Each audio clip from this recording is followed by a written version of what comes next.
Hello friends, welcome back to our channel. നമ്മൾ ഇന്ന് കാണാൻ പോകുന്നത് സിത്താരെ സമീൻ പറയുന്ന മൂവിയാണ്. കഥയിലേക്ക് കടക്കുന്നതിന് മുമ്പ് എല്ലാവരും നമ്മുടെ വീഡിയോ ഒന്ന് ലൈക്ക് ചെയ്ത് സപ്പോർട്ട് ചെയ്യുക. മൂവിയുടെ തുടക്കത്തിൽ തന്നെ കാണിക്കുന്നത് നമ്മുടെ നായകനായ ഗുൽഷനെയാണ്. ഡൽഹി നാഷണൽ വോളിബോൾ ടീമിന്റെ അസിസ്റ്റന്റ് ക്യാപ്റ്റൻ ആയിരുന്നു ഗുൽഷൻ. ഇപ്പോൾ ഒരു ഫൈനൽ മാച്ച് നടക്കുകയാണ്. ഗുൽഷൻ അവിടേക്ക് വരുമ്പോൾ കാർ പാർക്ക് ചെയ്യുന്നതിനെ സംബന്ധിച്ച് അവിടെ പാർക്കിംഗ് ലോട്ടിൽ ജോലി ചെയ്തുകൊണ്ടിരുന്ന ഇന്റലക്ച്വലി ഡിസേബിൾഡ് ആയിട്ടുള്ള സുനിൽ എന്ന പയ്യൻ അവനോട് വഴക്കുണ്ടാക്കുന്നു. നിങ്ങൾ ശരിക്കും വോളിബോൾ ടീമിലുള്ള ആള് തന്നെയാണെന്ന് ചോദിക്കുന്നു. ഞാൻ അതിന്റെ കോച്ചാണെന്ന് പറഞ്ഞിട്ട് അവൻ അവിടെ നിന്ന് നടന്നു പോകുന്നു. എന്നാലും അത് ശരിയാണോന്ന് അറിയാൻ വേണ്ടിയിട്ട് സുനില് ഗുൽഷന്റെ പിറകെ തന്നെ പോയി അത് കൺഫേം ചെയ്തിട്ടാണ് കാർ അവനെ അവിടെ ഇടാൻ അനുവദിക്കുന്നത്. മത്സരം ആരംഭിച്ചു. എന്നാൽ ടീമിലെ അംഗങ്ങളൊക്കെ വളരെ മോശമായിട്ടാണ് കളിക്കുന്നത്. ഗുൽഷനെ സംബന്ധിച്ച് അവന് വോളിബോളിലെല്ലാം തന്നെ നല്ല അറിവുണ്ട്. പക്ഷെ അവന്റെ അറിവുകളൊന്നും തന്നെ ടീമിന് അവന് പകർന്നു കൊടുക്കാൻ പറ്റുന്നില്ല. അവന്റെ ഹെഡ് കോച്ച് അതിന് പലപ്പോഴും അവനെ അനുവദിച്ചിരുന്നില്ല. ഹെഡ് കോച്ച് ആകാൻ എന്തുകൊണ്ടും യോഗ്യൻ ഗുൽഷനാണെന്നുള്ള വിശ്വാസം അവനുണ്ടായിരുന്നു. പലപ്പോഴും അവനാകട്ടെ തന്റെ കോച്ചിനോട് ചില ഇൻസ്ട്രക്ഷൻ ഒക്കെ പറയുമ്പോൾ അയാളാകട്ടെ അവനോട് ചാടിക്കടിക്കാൻ വരും. അതിന്റെ പേരിൽ അവർ തമ്മിൽ ഓൾറെഡി വഴക്കുണ്ട്. ഇപ്പോഴിവിടെ വെച്ചും വഴക്കുണ്ടാകുന്നു.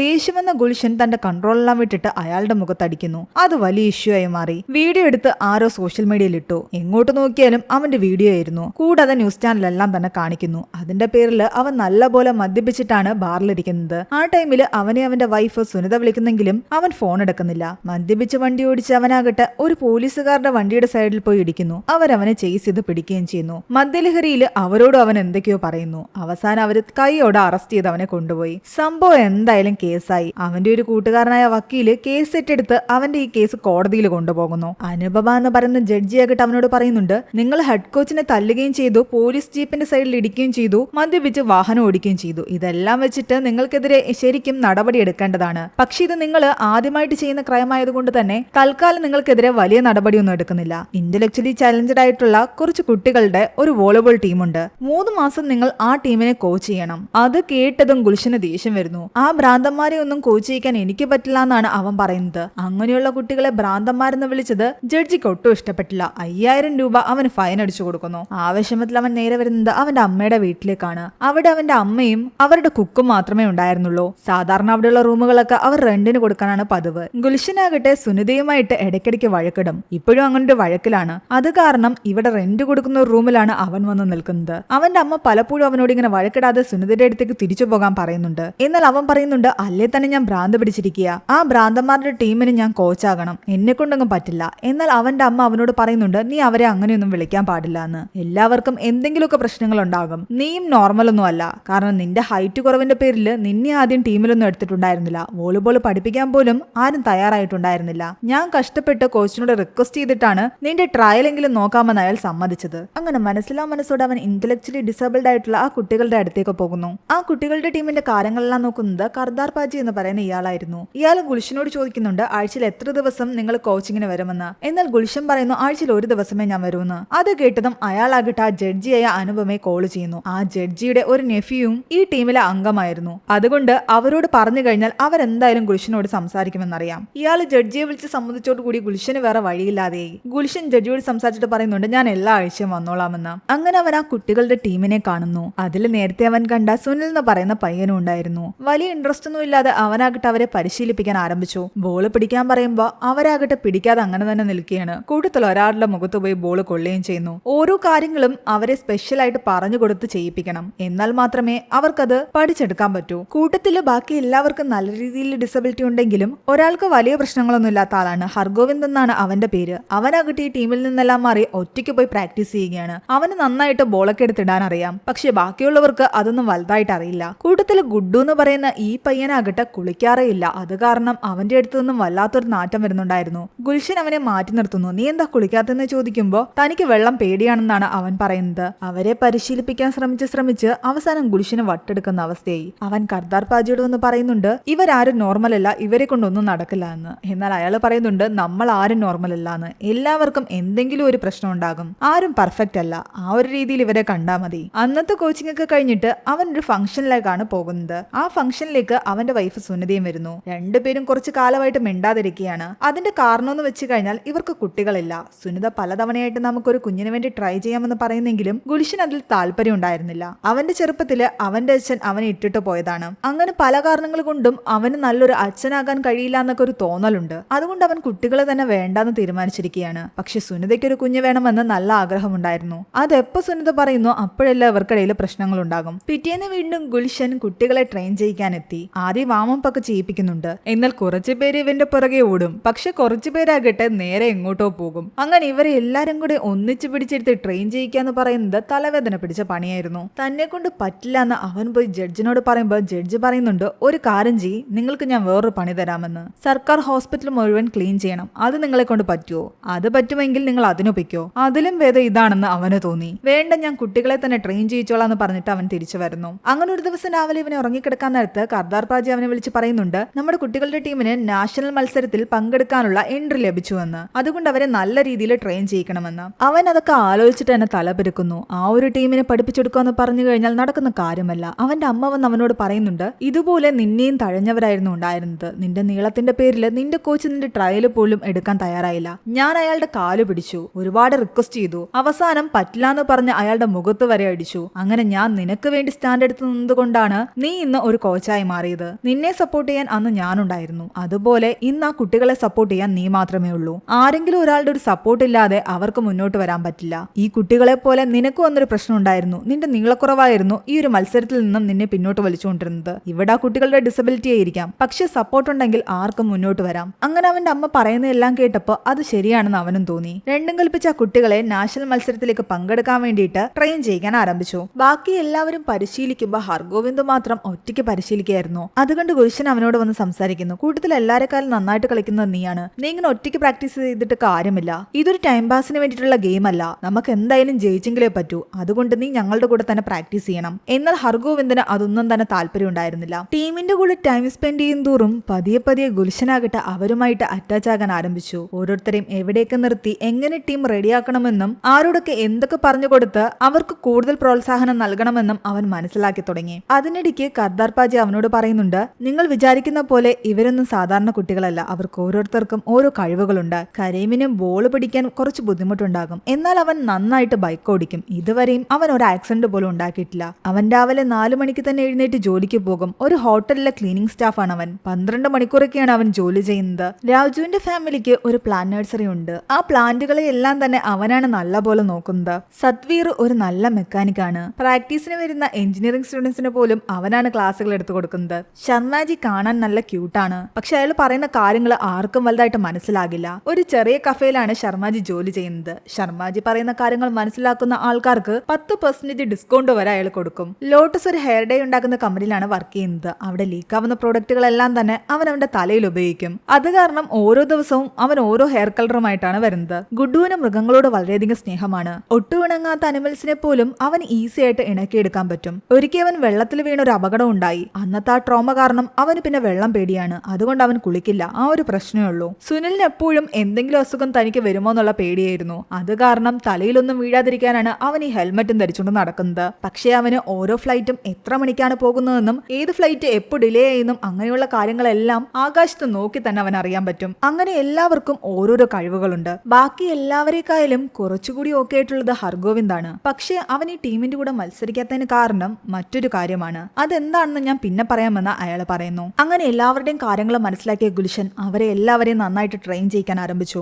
അങ്ങനെ അവരുടെ ആദ്യത്തെ മാച്ച് നടക്കാനിരിക്കുകയാണ്. അതിനു വേണ്ടിയിട്ട് ഒരുപാട് കസേരകളൊക്കെ കർദാർജി കൊണ്ടിടുന്നുണ്ട്. ഇത്രയും ആൾക്കാർക്ക് കാണാൻ വരുമോ എന്ന് ഗുൽഷൻ ചോദിക്കുമ്പോൾ അയാൾ പറയുന്നുണ്ട്, ഇന്ന് ലോകാവസാനമാണെങ്കിലും ഇവരുടെ ഈ ഗെയിം കാണാൻ ഒരുപാട് ആൾക്കാർ വരും. കാരണം അവരെല്ലാവരും ഇവരെ ഒരുപാട് സ്നേഹിക്കുന്നുണ്ട്. അയാൾ പറഞ്ഞത് ശരിയായിരുന്നു. ഒരുപാട് ആൾക്കാർ ആ ഗെയിം കാണാൻ വന്നിട്ടുണ്ടായിരുന്നു. അങ്ങനെ ഗെയിം ആരംഭിച്ചു.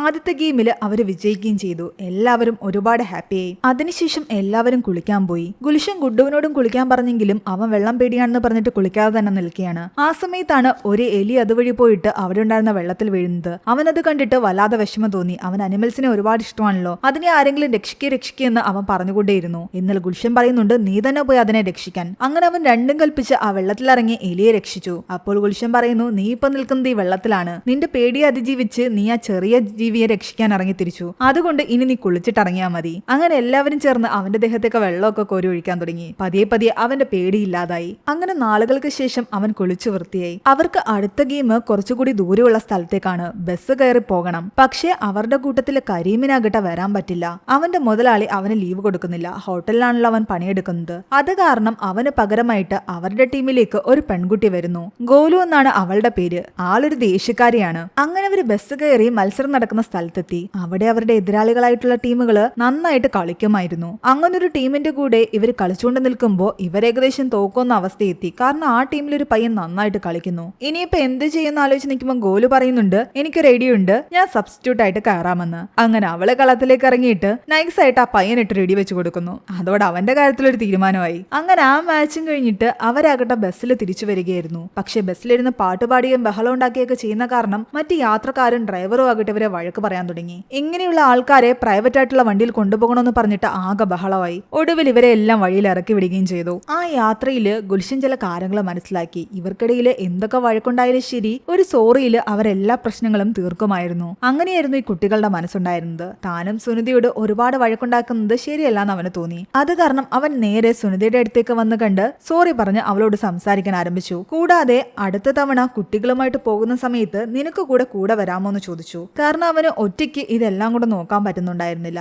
മാത്രമല്ല അവർക്കൊരു ചെറിയ ബസ്സുണ്ട്. ആ ബസ് അവൾക്ക് ഓടിക്കാൻ അറിയാം. അവൾ അത് ഓടിച്ച് കൂടെ വരികയാണെങ്കിൽ കുട്ടികളെല്ലാം ആ ബസ്സിൽ കൊണ്ടുപോകാം. ഒടുവിൽ അവന്റെ നിർബന്ധം കാരണം അവൾ അതിന് ഓക്കെ പറയുന്നു. അങ്ങനെ ടീം ഓരോ മത്സരങ്ങളായിട്ട് വിജയിച്ചുകൊണ്ടിരിക്കുകയാണ്. ന്യൂസിലും സോഷ്യൽ മീഡിയയിലും ഒക്കെ ഇവരാണ് ഇപ്പോൾ താരങ്ങള്. ടീമിൽ അംഗമാകാൻ പറ്റാത്തതിന്റെ വിഷമം കരീമിനുണ്ട്. കാരണം അവന്റെ മുതലാളി വിടുന്നില്ല. ഹർഗോവിന്ദും ടീമിൽ നിന്ന് മാറി നിൽക്കുകയാണ്. ടീമിനെയും കൊണ്ടുള്ള യാത്രക്കിടയിൽ ഗുൽഷനും സുനിതയും കുറച്ചുകൂടി അടുക്കുകയും അവർക്കിടയിലെ കുറച്ച് പ്രശ്നങ്ങളൊക്കെ മാറുകയും ചെയ്യുന്നു. അങ്ങനെ ഈ ടീമിനെ ഇത്രയും മുന്നിലേക്ക് കൊണ്ടെത്തിച്ച ഗുൽഷനോട് എല്ലാവർക്കും ഒരു ബഹുമാനം തോന്നാൻ തുടങ്ങി. ആ ജഡ്ജി പോലും മാച്ച് കാണാൻ വരുന്നുണ്ടായിരുന്നു. നിങ്ങൾ നന്നായിട്ട് ചെയ്യുന്നുണ്ടെന്ന് ജഡ്ജി പറയുന്നു. മാത്രമല്ല ഇവന്റെ ഹെഡ് കോച്ച് ഇല്ലേ, അയാളും ഈ മാച്ച് കാണാൻ വന്നിട്ടുണ്ട്. നീ നല്ലൊരു കോച്ചാണെന്ന് അയാളും പറയുന്നു. ഓരോ മാച്ച് കഴിയുമ്പോഴും ഗുൽഷനാകട്ടെ ഹർഗോവിന്ദിനോട് പോയി സംസാരിക്കും. നീ ടീമിന്റെ കൂടെ കളിക്കുമോ എന്ന് ചോദിച്ചിട്ട് അവൻ പറയുന്നുണ്ട്, നിങ്ങൾ ഹൈറ്റിൽ ഒരുപാട് ചെറുതാണെങ്കിലും നിങ്ങളുടെ ഹൃദയം വളരെ വലുതാണ്. നിങ്ങൾ എങ്ങനെയെങ്കിലും ഈ ടീമിനെ വിജയിപ്പിക്കാനാണ് ആഗ്രഹിക്കുന്നത്. അതിൽ സന്തോഷമുണ്ടെന്ന് പറഞ്ഞിട്ട് അവൻ തിരിച്ചു പോകും. ഇവൻ ഇങ്ങനെ ഹർഗോവിന്ദിനെ ടീമിലേക്ക് കൊണ്ടുവരാൻ ട്രൈ ചെയ്തുകൊണ്ടേയിരുന്നു. ഓരോ തവണയും ഹർഗോവിന്ദ് അവനെ അവോയ്ഡ് ചെയ്ത് പോയിക്കൊണ്ടേയിരുന്നു. അതിനിടയ്ക്ക് സുനിത വന്ന് അവനോട് വീണ്ടും സംസാരിക്കുന്നുണ്ട്. നമുക്കിടയിലെ പ്രശ്നങ്ങളൊക്കെ തീർന്ന സ്ഥിതിക്ക് നമുക്കൊരു കുഞ്ഞിനെ കുറിച്ച് ആലോചിക്കാം. ഇനിയും വൈകിട്ടില്ല. എന്നാൽ അവൻ പറയുന്നുണ്ട്, നീ വിചാരിക്കുന്ന പോലെയുള്ള കാര്യങ്ങള് നമുക്ക് ഒരുപാട് ഏജായി. ഇനി ഒരു കുഞ്ഞിനെ കുറിച്ച് ചിന്തിച്ചു കഴിഞ്ഞാൽ ചിലപ്പോൾ സംഭവിക്കാൻ പോകുന്നത് നമ്മുടെ കുഞ്ഞും ഇവരെ പോലെയാകും. നീ അങ്ങനെ ഒരു കുഞ്ഞിനെ ആഗ്രഹിക്കുന്നുണ്ടോ? അവൻ ഇങ്ങനെയൊക്കെ പറയുന്നത് കേട്ടിട്ട് സുനിതയ്ക്ക് ദേഷ്യം വരുന്നു. ഇവര് തമ്മിലുള്ള ഈ ആർഗ്യുമെന്റ്സ് എല്ലാം തന്നെ സുനിൽ കേൾക്കുന്നുണ്ടായിരുന്നു. സുനിൽ അവനോട് വന്ന് പറയുന്നുണ്ട്, ഞാനും ഒരിക്കലും ആഗ്രഹിക്കില്ല എന്റെ കുഞ്ഞ് എന്നെ പോലെയാകാൻ. ഞങ്ങളെപ്പോലൊരു കുട്ടിയെ ആർക്കും കിട്ടാൻ പാടില്ല. എല്ലാവർക്കും ഹെൽത്തി ആയിട്ടുള്ള കുട്ടികളെ കിട്ടാൻ പാടുള്ളൂ. പക്ഷെ നിങ്ങളെപ്പോലൊരു അച്ഛനെ എല്ലാവർക്കും കിട്ടണം. നിങ്ങൾ അത്രയധികം നല്ല വ്യക്തിയാണ്. അവൻ അങ്ങനെയൊക്കെ പറയുന്ന കേട്ടപ്പോ ഗുൽഷന്റെ കണ്ണു നിറഞ്ഞു പോയി. അത്രയധികം ഗുൽഷൻ അവരോട് അറ്റാച്ച്ഡ് ആയിട്ടുണ്ടായിരുന്നു. പിന്നീട് ഗുൽഷൻ വീണ്ടും ഹർഗോവിന്ദനെ കാണാൻ പോകുന്നു. അവനെ കൺവിൻസ് ചെയ്ത് ടീമിലേക്ക് തിരിച്ചു വിളിക്കുന്നു. എന്നാൽ അവൻ പറയുന്നുണ്ട്, ഞാൻ ഇതിനു മുമ്പ് ഡൽഹി ടീമിന്റെ ക്യാപ്റ്റൻ ആയിരുന്നു. ഫൈനലിൽ ജയിച്ചിട്ടും എനിക്ക് എന്റെ മെഡൽ തിരിച്ചു കൊടുക്കേണ്ടി വന്നു. അതെന്ത് പറ്റിയെന്ന് ചോദിക്കുമ്പോൾ അവൻ പറയുന്നുണ്ട്, ടീമിനെ ജയിപ്പിക്കാൻ വേണ്ടിയിട്ട് ഞങ്ങളുടെ കോച്ച് അന്നൊരു കള്ളത്തരം കാണിച്ചു. നോർമലായിട്ടുള്ള 2 ആൾക്കാരെ ടീമിലെടുത്തു. ആ കള്ളത്തരം കണ്ടുപിടിച്ച കാരണം ടീമിലെ എല്ലാവരും മെഡൽ തിരിച്ചു കൊടുക്കേണ്ടി വന്നു. അങ്ങനെ കൊടുത്ത സമയത്ത് എന്റെ അമ്മ ഒരുപാട് കരഞ്ഞു. ഇനി അത് ആവർത്തിക്കുന്നത് കാണാൻ എനിക്ക് വയ്യ. ഒരു തവണ ഞാൻ ചതിക്കപ്പെട്ടതാണ്. എന്നാൽ താൻ അങ്ങനെയൊന്നും ആയിരിക്കില്ല എന്ന് അവൻ പറയുന്നുണ്ട്. ഈ ടീമിൽ നോർമലായിട്ടുള്ള ആരുമില്ലെന്ന് നിനക്കറിയാം. ഇതിൽ ഞാൻ ഒരു കള്ളത്തരവും കാണിക്കില്ല. ഗുൽഷൻ അവന്റെ അമ്മയോടും ഒരുപാട് റിക്വസ്റ്റ് ചെയ്യുന്നു. അങ്ങനെ ഒടുവില് എല്ലാരും കൂടെ പറഞ്ഞ് അവനെ സമ്മതിപ്പിക്കുന്നു. അവൻ ടീമിലേക്ക് തിരിച്ചെത്തി. ടീം ഫൈനലിലെത്തി നിൽക്കുകയായിരുന്നു. പക്ഷെ ഫൈനൽ നടക്കുന്നത് വേറെ സ്റ്റേറ്റിലാണ്. അവിടേക്ക് പോകണമെങ്കിൽ റോഡ് മാർഗം ഇവർക്ക് പോകാൻ പറ്റില്ല. ട്രെയിനിൽ ഈ കുട്ടികളുടെ അവസ്ഥ വെച്ചിട്ട് ഒരുപാട് നേരം ട്രാവൽ ചെയ്യാനും പറ്റില്ല. ആകെ ഉള്ളത് ഫ്ലൈറ്റ് മാർഗമാണ്. പക്ഷെ അതിനുള്ള ഫണ്ട് ഇവരുടെ കയ്യിലില്ല. അത് കാരണം ടീമിനെ ഫൈനലിലേക്ക് അയക്കേണ്ട എന്നാണ് കർദാർജി പറയുന്നത്. ഇത് കേട്ടതും ഗുൽഷൻ ആകെ സങ്കടത്തിലായി. നിങ്ങൾ വിഷമിക്കേണ്ട കാര്യമില്ല, ടീമിലെ കുട്ടികൾക്കൊന്നും അധികം വിഷമം തോന്നത്തില്ല എന്നാണ് പറയുന്നത്. പക്ഷെ ആ കുട്ടികളുടെ എല്ലാം ഉള്ളു വേദനിക്കുന്നത് ഗുൽഷൻ കാണുന്നുണ്ട്. അതുകൊണ്ട് അവനൊരു ഐഡിയ തോന്നുന്നു. കരീമിനെ ഓൾറെഡി അവന്റെ മുതലാളി ഒരുപാട് ടൈം ഓവർ ടൈം വർക്ക് ചെയ്യിച്ച് ടോർച്ചർ ചെയ്തുകൊണ്ടിരിക്കുകയാണല്ലോ. ടീമിലേക്കും അവനെ വിടുന്നില്ല.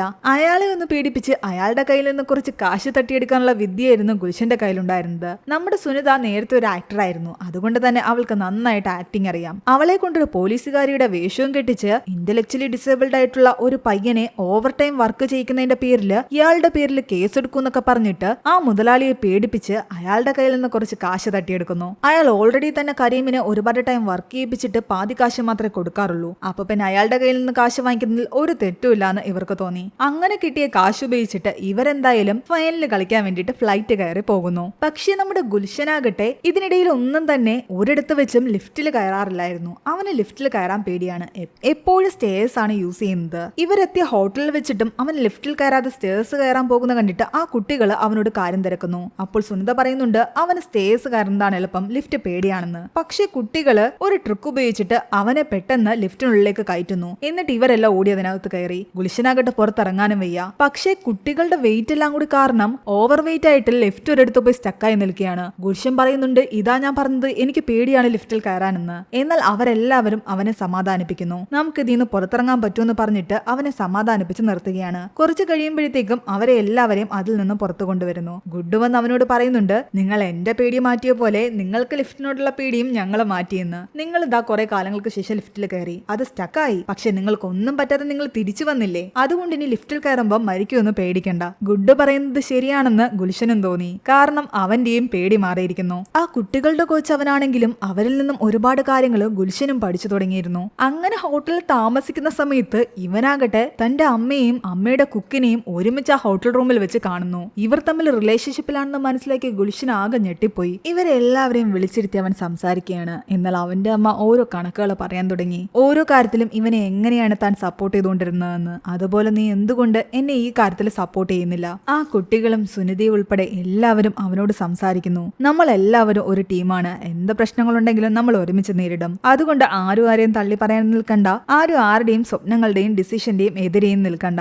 അവന്റെ അമ്മയും ആ കുക്കും തമ്മിൽ റിലേഷൻഷിപ്പിലാണെങ്കിൽ അതവർ മുന്നോട്ട് കൊണ്ടുപോയിക്കോട്ടെ, അവരെ ആരും പിരിക്കാൻ നിൽക്കണ്ട. അങ്ങനെ പിറ്റേന്ന് നമ്മുടെ സിത്താര എന്ന് പറയുന്ന ടീമിന്റെ ഫൈനൽ മാച്ച് ആയിരുന്നു. അവര് മാച്ചിന് വേണ്ടി എത്തുമ്പോൾ ഓപ്പോസിറ്റ് ടീമിലെ അംഗങ്ങളെ കണ്ടിട്ട് ശരിക്കും ഒന്ന് പേടിക്കുന്നു. അവർക്ക് എല്ലാവർക്കും നല്ല ഹൈറ്റ് ഉണ്ടായിരുന്നു. ഇവരെല്ലാവരും ഹൈറ്റ് കുറഞ്ഞവരാണ്. അവരുടെ കൂടെ എങ്ങനെ പിടിച്ചു നിൽക്കുമെന്ന് ഇവർക്കറിയില്ല.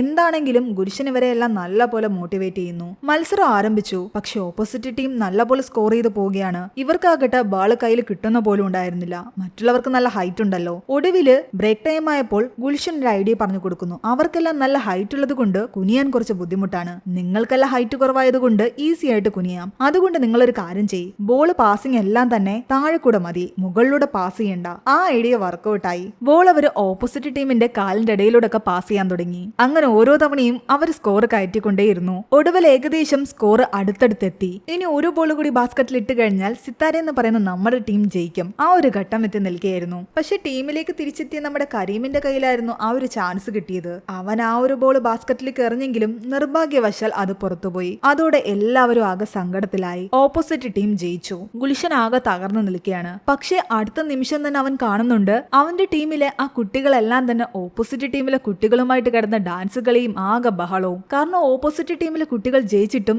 ഇവര് ഹാപ്പി ആയിരുന്നു. തങ്ങൾ തോറ്റതിൽ ഇവർക്ക് ആർക്കും ഒരു വിഷമവും ഇല്ല. ഇതുവരെയുള്ള അവരുടെ ജേർണി ആയിരുന്നു അവർ എൻജോയ് ചെയ്തുകൊണ്ടിരുന്നത്. ജയവും തോൽവിയും ഒന്നും തന്നെ അവർക്ക് ബാധിക്കുന്ന കാര്യങ്ങളെ അല്ല. അവരെ സംബന്ധിച്ച് അവർ എന്ത് എക്സ്പീരിയൻസ് ചെയ്തോ അതായിരുന്നു അവരുടെ സന്തോഷം. അത് കണ്ട് ഗുൽഷൻ പോലും ഞെട്ടിപ്പോയി. താനൊക്കെ തോറ്റു കഴിഞ്ഞാൽ ആകെ വിഷമിച്ചിരിക്കുകയായിരിക്കും ചെയ്യുന്നത്. പക്ഷെ ഇവരങ്ങനെയല്ല. മറ്റുള്ളവരുടെ ജയത്തിലും അവർ സന്തോഷം കണ്ടെത്തുന്നു. നമ്മൾ എപ്പോഴും നമ്മൾ ജയിക്കണം, നമ്മളെല്ലാം നേടണം എന്ന് മാത്രമാണ് ആഗ്രഹിച്ചുകൊണ്ടിരിക്കുന്നത്. എന്നാൽ മറ്റുള്ളവരുടെ നേട്ടത്തിലും സന്തോഷം കണ്ടെത്തുന്ന വ്യക്തിയായിരിക്കും നല്ലൊരു മനസ്സിനുടമ. അത്രയും നല്ല മനസ്സാണ് ഇവരെ പോലുള്ളവർക്കുള്ളത്. അവൻ സുനിതയോട് പറയുന്നുണ്ട്, ശരിക്കും ഞാനല്ല ഇവരെ പ്രാക്ടീസ് ചെയ്യിക്കുന്നത്, അവരാണ് എന്നെ പലതും പഠിപ്പിക്കുന്നത്. ഞാൻ അവരുടെ കോച്ചല്ല, അവർ എന്റെ കോച്ചായിട്ടാണ് എനിക്ക് തോന്നുന്നത്. അങ്ങനെ ഇതൊക്കെ കഴിഞ്ഞവർ നാട്ടിൽ തിരിച്ചെത്തി കഴിയുമ്പോൾ നമ്മുടെ ഹെഡ് കോച്ച് ഗുൽഷനെ വിളിച്ചിട്ട് പറയുന്നുണ്ട്, നിങ്ങൾ ആ ടീമിനെ നല്ല രീതിയിലാണ് മുന്നോട്ട് കൊണ്ടുപോയത്. അതുകൊണ്ട് നമ്മുടെ നാഷണൽ ടീമിന്റെ കോച്ചായിട്ട് ഞാൻ നിങ്ങളെ തന്നെയാണ് റെക്കമെൻഡ് ചെയ്യാൻ പോകുന്നത്. ഞാൻ എന്തായാലും റിട്ടയർഡ് ആകാൻ പോവുകയാണ്. അത് കേട്ടതും ഗുൽഷൻ ഒരുപാട് ഹാപ്പിയായി. അവൻ അവന്റെ പഴയ ടീമിലേക്ക് ഹെഡ് കോച്ചായിട്ട് തിരിച്ചു പോകുന്നതിന് മുമ്പ് ഈ ഡിസബിലിറ്റി ഉള്ള കുട്ടികളുടെ ടീമിന്റെ കോച്ചിന്റെ സ്ഥാനം അവൻ ഒഴിയണമല്ലോ. അല്ലെങ്കിലും അവൻ 3 മാസത്തേക്ക് മാത്രമായിരുന്നു ഇവരുടെ കോച്ച്. അത് എക്സ്റ്റെൻഡ് ചെയ്ത് 4 മാസം അവൻ ഇവരുടെ കൂടെ നിന്നു. അവർക്ക് പുതിയ കോച്ച് വന്നു. ഇവനിപ്പോൾ പോയെങ്കിലേ പറ്റൂ. ഒരുപാട് സങ്കടത്തോടു കൂടിയാണ് അവൻ അവിടെ നിന്നും പോകാൻ നിൽക്കുന്നത്. അവന്റെ കണ്ണുകളെല്ലാം നിറഞ്ഞൊഴുകുന്നുണ്ടായിരുന്നു. പുതിയ കോച്ചിനോട് അവൻ ആ കുട്ടികളെ പറ്റി എല്ലാം തന്നെ സംസാരിക്കുന്നു. ആദ്യമൊക്കെ അവരെ മനസ്സിലാക്കാൻ ബുദ്ധിമുട്ടുണ്ടാകും. പക്ഷെ കുറച്ചുനാൾ കഴിഞ്ഞ് കഴിയുമ്പോൾ ഓരോരുത്തരെയും നിങ്ങൾക്ക് മനസ്സിലാക്കാൻ പറ്റും. നിങ്ങളുടെ ലൈഫിന്റെ തന്നെ ഭാഗമായി മാറും അവരെല്ലാവരും. കുട്ടികളെല്ലാം അവന് സെൻഡ് ഓഫ് കൊടുക്കാൻ വേണ്ടിയിട്ട് ഒരു കേക്കുമായിട്ട് നിൽപ്പുണ്ട്. വിഷമം അവർക്കും ഉണ്ടെങ്കിലും അവരെല്ലാവരും ചേർന്ന് ഹാപ്പി ആയിട്ട് അവനെ യാത്ര അയക്കാൻ നിൽക്കുകയാണ്. അങ്ങനെ എല്ലാവരും കെട്ടിപ്പിടിച്ച് അവനോട് ബൈയൊക്കെ പറഞ്ഞ് അവനെ യാത്ര അയക്കുന്നു. പിന്നീട് കാണിക്കുന്നത് അവൻ അവന്റെ അമ്മയുടെയും ആ കുക്കിന്റെയും വിവാഹം നടത്തുന്നതാണ്. അതിൽ പങ്കെടുക്കാൻ ഈ കുട്ടികളെല്ലാം എത്തിയിട്ടുണ്ടായിരുന്നു. ലൈഫിൽ അവൻ എക്സ്പീരിയൻസ് ചെയ്ത ഈ കാര്യങ്ങളെല്ലാം വെച്ചിട്ട് തനിക്ക് നല്ലൊരു അച്ഛനാകാൻ കഴിയും എന്നുള്ള വിശ്വാസമുള്ളത് കൊണ്ട് തന്നെ അവനും സുനിതയും ഒരു കുഞ്ഞിന് വേണ്ടി ശ്രമിക്കുകയും സുനിത പ്രഗ്നന്റ് ആവുകയും ചെയ്തു. അവിടെയാണ് ഈ ഒരു മൂവിയുടെ സ്റ്റോറി അവസാനിക്കുന്നത്. മൂവിയുടെ സ്റ്റോറി എങ്ങനെ ഉണ്ടായിരുന്നു എന്ന് നിങ്ങൾ താഴെ കമന്റ് ചെയ്യാൻ എന്തായാലും മറക്കണ്ട. എക്സ്പ്ലനേഷൻ ഇഷ്ടപ്പെട്ടെങ്കിൽ നമ്മുടെ വീഡിയോ ഇപ്പൊ തന്നെ ലൈക്ക് ചെയ്യാനും ഈ ചാനൽ സബ്സ്ക്രൈബ് ചെയ്യാനും കൂടി മറക്കണ്ട.